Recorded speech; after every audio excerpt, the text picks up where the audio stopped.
طبعا شوفوا، هذا واحد أحرق هؤلاء الإطارات على سب داخلهن أسلاك حديد، يشلون يبيعهن بالكيلو، الحديد اللي داخل هؤلاء الإطارات، وسبب دخان تلوث وخلاه على الله. بس يعني الشارع كذا، الشارع ما عاد تستضيش المحطة، ما عاد تستضيش المحطة. أنا الآن أصور المحطة وأرويكم كيف.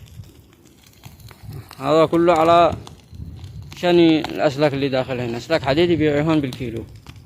حسبنا الله ونعم الوكيل. هذه المحطة غطى عليها الدخان، هذا الدخان حق الإطارات.